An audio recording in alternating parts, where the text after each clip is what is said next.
ತಮಗೆಲ್ಲರೂ ಸ್ವಾಗತ. ಇವತ್ತು ಬಂದು 7 ಜನವರಿ 2026 ಚಿನ್ನದ ಬೆಲೆ ಹಾಗೆ ಸ್ಟಾಕ್ ಮಾರ್ಕೆಟ್ ಅಪ್ಡೇಟ್ ನೋಡ್ಕೊಂಡು ಬಂದೆ. 24 ಕ್ಯಾರೆಟ್ ಚಿನ್ನದ ಬೆಲೆ ನೋಡಿದ್ರೆ ಪ್ರತಿಯೊಂದು ಗ್ರಾಮ್ ಬಂದು ಇವತ್ತು ಬೆಂಗಳೂರಿನಲ್ಲಿ 13,827 ರೂಪಾಯಿ, ಹಾಗೆ ಪ್ರತಿ 100 ಗ್ರಾಮ್ ಚಿನ್ನದ ಬೆಲೆ ಬಂದು 13,87,700 ರೂಪಾಯಿ ಆಗಿದೆ. ಅಂದರೆ ನೆನೆಗೋಸ್ಕರ ಪ್ರತಿ ಗ್ರಾಮಲ್ಲಿ 55 ರೂಪಾಯಿ ಇಳಿಕೆ ಆಗಿದೆ. 22 ಕ್ಯಾರೆಟ್ ಚಿನ್ನದ ಬೆಲೆ ನೋಡಿದ್ರೆ ಪ್ರತಿಯೊಂದು ಗ್ರಾಮ್ ಬಂದು 12,675 ರೂಪಾಯಿ, ಹಾಗೆ ಪ್ರತಿ 100 ಗ್ರಾಮ್ ಚಿನ್ನದ ಬೆಲೆ ಬಂದು 12,67,500 ರೂಪಾಯಿ ಆಗಿದೆ. ಅಂದರೆ ಪ್ರತಿ ಗ್ರಾಮಲ್ಲಿ 50 ರೂಪಾಯಿ ಇಳಿಕೆ ಆಗಿದೆ. ಹಾಗೆ 18 ಕ್ಯಾರೆಟ್ ಚಿನ್ನದ ಬೆಲೆ ನೋಡಿದ್ರೆ ಪ್ರತಿಯೊಂದು ಗ್ರಾಮ್ ಬಂದು ಬೆಂಗಳೂರಿನಲ್ಲಿ 10,371 ರೂಪಾಯಿ, ಹಾಗೆ ಪ್ರತಿ 100 ಗ್ರಾಮ್ ಚಿನ್ನದ ಬೆಲೆ ಬಂದು 10,37,100 ರೂಪಾಯಿ ಆಗಿದೆ. ಪ್ರತಿ ಗ್ರಾಮಲ್ಲಿ ನೆನೆಗೋಸ್ಕರ 41 ರೂಪಾಯಿ ಇಳಿಕೆ. ಹಾಗೆ ಬೆಳ್ಳಿಯ ಬೆಲೆ ನೋಡಿದ್ರೆ ಪ್ರತಿಯೊಂದು ಗ್ರಾಮ್ ಬಂದು ಇವತ್ತು ಬೆಂಗಳೂರಿನಲ್ಲಿ 257 ರೂಪಾಯಿ, ಹಾಗೆ ಪ್ರತಿ ಕೆಜಿ ಬೆಳ್ಳಿಯ ಬೆಲೆ ಬಂದು 2,57,000 ರೂಪಾಯಿ ಆಗಿದೆ. ಪ್ರತಿ ಕೆಜಿನಲ್ಲಿ ಸುಮಾರು 4,000 ರೂಪಾಯಿನ ಒಂದು ಏರಿಕೆಯಾಗಿದೆ.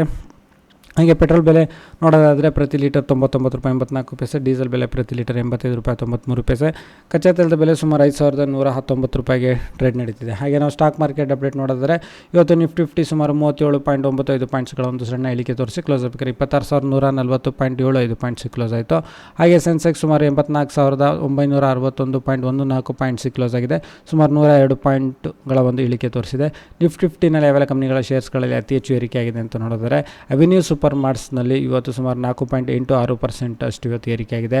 ಹಾಗೆ ಟೊರೆಂಟ್ ಫಾರ್ಮಾ ಶೇರ್ಸ್ನಲ್ಲಿ ಏರಿಕೆಯಾಗಿದೆ. ಹಾಗೆ ಟೈಟನ್ನು, solar industries India, Hyundai motor India limited, ಹಾಗೆ Varun beverages, LTI Mindtree, Wipro, HCL technologies, info edge, Infosys, Jio financial services, tech Mahindra, ABB, Apollo hospitals, Bajaj auto, sun pharma, TCS, ಹಾಗೆ ICICI bank, JSW steel, coal India, bank of Baroda, Britannia industries, Eicher motors, Zomato ಈ ಶೇರ್ಸ್ಗಳಲ್ಲಿ ಇವತ್ತು ಏರಿಕೆ ಕಂಡಿದೆ. ಹಾಗೆ IPO ನೋಡಿದರೆ ಗೇಬಿಯಾನ್ technologies India limited ಇದು 8ನೇ ತಾರೀಕಿದು close ಆಗುತ್ತೆ. ಹಾಗೆ Yajur fibres limited SME IPO open ಆಗಿರೋದು 7 ಜನವರಿ, ಇದು 9ನೇ ತಾರೀಕಿದು ಕ್ಲೋಸ್ ಆಗುತ್ತೆ 9 ಜನವರಿಗೆ. ಪ್ರೈಸ್ ರೇಂಜ್ ಬಂದು 168 ರೂಪಾಯಿಂದ 174 ರೂಪಾಯಿ ಇದೆ. ಹಾಗೆ ಮಿನಿಮಮ್ ಇನ್ವೆಸ್ಟ್ಮೆಂಟು 2 ಲಕ್ಷ ರೂಪಾಯಿ ಇದೆ. ಸೊ ವಿಡಿಯೋ ನೋಡೋದಕ್ಕೆ ತಮಗೆ ತುಂಬ ಧನ್ಯವಾದ. ದಯವಿಟ್ಟು ವಿಡಿಯೋನ ಲೈಕ್ ಮಾಡಿ, ಶೇರ್